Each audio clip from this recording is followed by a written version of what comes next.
Hello, friends. I'm here in Los Alamos, New Mexico, and I've been given the job of doing my primary presentation on an inquiry into the obligation of Christians by William Carey. Getting the PowerPoint started here. William Carey founded the Baptist Missionary Society in 1791, and he published this article in 1792. And he intended it to be sort of a foundational article for the movement that he started there. And then in 1793, just a year later, he went out on his great mission to India, which lasted for something like 40 years. And one thing we can say about William Carey is the things he talked about, the way he described Christian mission, is what he actually did with his life. And he started what became probably the most successful Protestant mission work up till that time, and in some ways maybe even up till to this time. He was imitated by later on by Presbyterians, by Methodists, Anglicans, other Christian groups in the 19th century, bringing missions to India, China, the Dutch East Indies, Africa, Polynesia, and so many other places. And he's known as the father of Christian missions. Perhaps that's a bit too strong. Zinzendorf, the German Moravian, really started the modern missionary movement in many ways.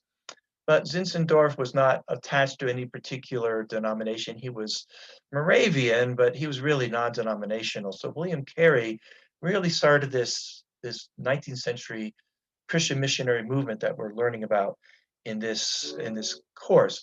Now, my job is in some ways easier than some of the other primary source presentations, simply because the vision, the vision of missions of William Carey is really the vision of missions in the international churches of Christ.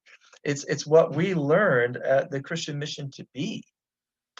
And so anyway, let me just state his thesis. He said, it is the obligation of every Christian to use every lawful method to spread the knowledge of his name. His thesis is that the whole body of Christians entered heartily into the spirit of the divine command on this subject ought to engage in this mission either through prayer, and they did form prayer groups, through the offering of monetary support, and he developed this idea of having monthly contributions from rich people and from just regular Christians who he proposed to give 1 penny a week and to bring the missionary work to these uncivilized and heathen nations. The basis for his argument was, as we heard in this class, Matthew 28:18 through 20.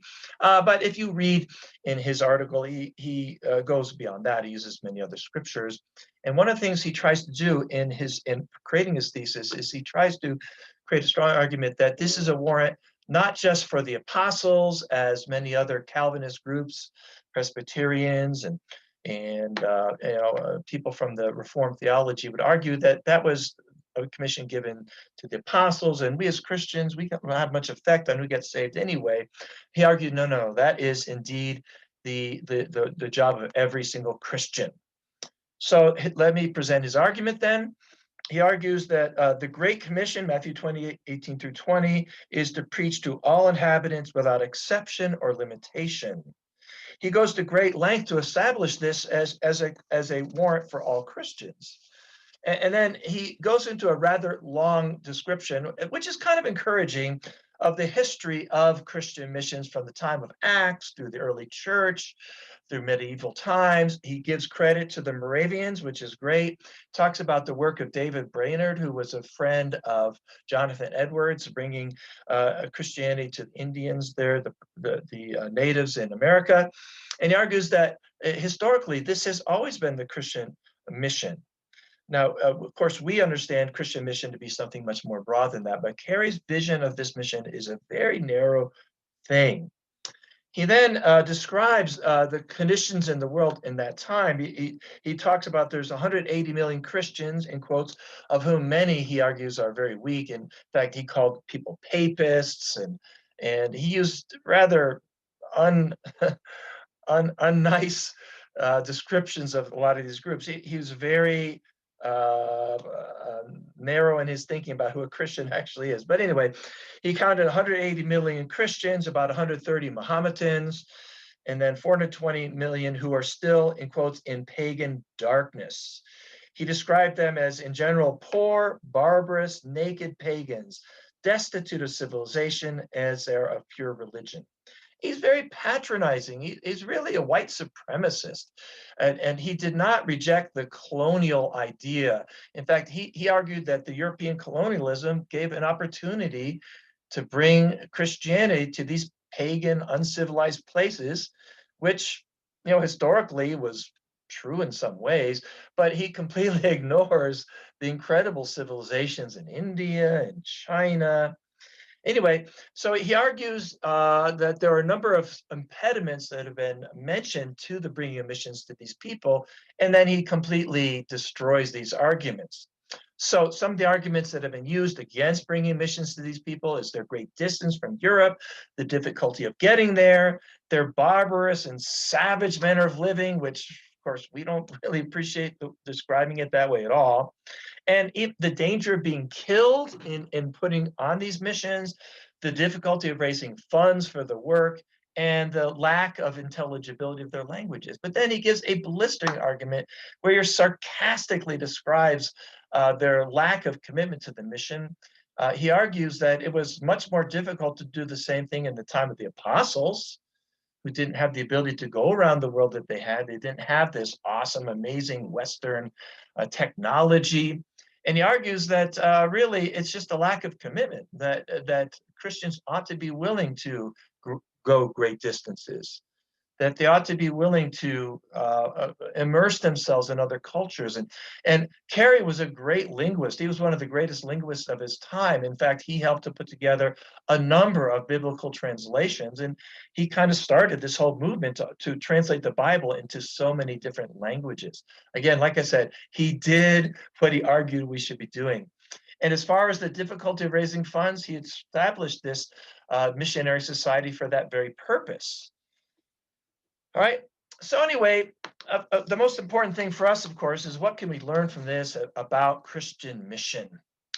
I believe if we look at Carey through the lens of late 18th century European culture, if we give him a little bit of grace, as we're trying to do in this class, to understand that everybody's view of culture is very, very strongly influenced by everybody's view of mission is very strongly influenced by their culture. And if we give them a bit of grace on those grounds, we can look around as paternalism, as Eurocentrism, as colonialism, and we can be encouraged by his view. Sure, he had a too narrow a view of mission. He saw it as merely bringing the gospel, bringing salvation, maybe not bringing the full Christian kingdom of God, to see God working in the world. So if we look at what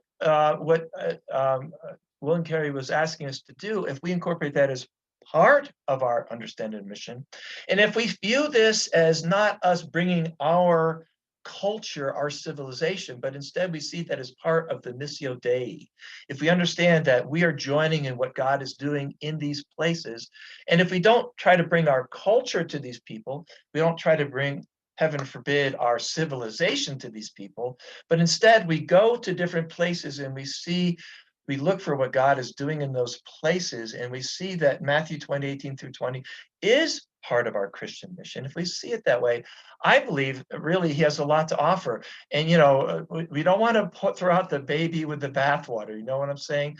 The things we're inspired to do, to go everywhere, to do everything, to bring Christ to every nation in our generation.